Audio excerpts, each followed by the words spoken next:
সকলকে স্বাগতম নতুন আরেকটি ক্লাসে। আজকের ক্লাসে আমরা শিখব বা জানবো, আজকের ক্লাসটা হচ্ছে থিওরিক্যাল ক্লাস। আজকের ক্লাসে আমরা জানবো what is vector tracing and why we need to vector tracing for our clients. Vector tracing কি? আমরা প্রথম লেসনেই আমরা শিখেছিলাম ভেক্টর আর রাস্টারের ভিতরে পার্থক্য। আসলে ভেক্টর ট্রেসিং হচ্ছে একটা রাস্টার ইমেজকে ভেক্টর গ্রাফিক্সে রূপ দেওয়া, একটা পিক্সেলাইজড ইমেজকে একটা পাথ দ্বারা গঠিত করা। যেমন হচ্ছে যদি একটা রাস্টার ইমেজ থাকে, সেই ইমেজটাকে আমরা ইলাস্ট্রেটর থেকে, আমরা যেহেতু ইলাস্ট্রেটর ইউজ করব তাই ইলাস্ট্রেটর থেকে ওইটাকে ভেক্টর ট্রেসিং করব।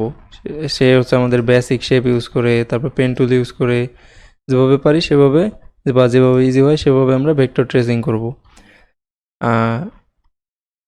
এটা হচ্ছে ভেক্টর ট্রেসিং। তো ভেক্টর ট্রেসিং করলে কি হবে, আমাদের ডিজাইনটা হচ্ছে হাই রেজুলেশন হবে, ডিজাইনটা মডিফাই করতে সহজ হবে। তারপর হচ্ছে আমাদের ক্লায়েন্টসের যত ফাইল লাগে, printable file, high resolution file, PDF file, others যত ফাইল আছে সব ফাইলগুলো আমরা ক্লায়েন্টকে ইজিলি প্রোভাইড করতে পারবো। তারপরে হচ্ছে কেন আমাদের ভেক্টর ট্রেস দরকার ক্লায়েন্টের জন্যে।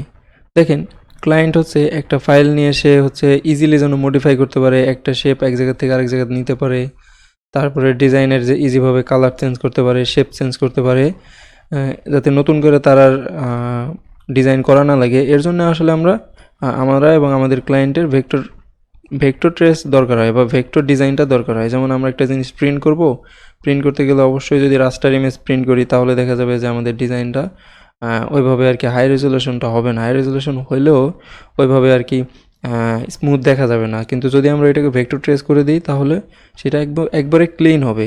আমরা গত ক্লাসে শুরু দিকে ক্লাসে আমরা দুইটার তফাৎ বা পার্থক্য দেখাইছিলাম। যাই হোক, যেহেতু আমাদের লিসন আসতে হচ্ছে ভেক্টর ট্রেস, তো আমরা হচ্ছে ভেক্টর ট্রেস নিয়ে এখন হচ্ছে প্র্যাকটিস করব, ভেক্টর ট্রেস শিখব। তারপর হচ্ছে ভেক্টর ট্রেসের নিয়ে হচ্ছে আমরা পোর্টফোলিও ইমেজ ক্রিয়েট করব, তারপরে গিগের জন্য ইমেজ ক্রিয়েট করব, তারপর হচ্ছে আমরা গিগ খুলবো, গিগ পাবলিশ করব fiverr.com-এ। যাই হোক, তো আশা করি সকলে বুঝতে পারছেন। আজকের ক্লাস এ পর্যন্তই, আগামী ক্লাসে সকলে আমন্ত্রিত।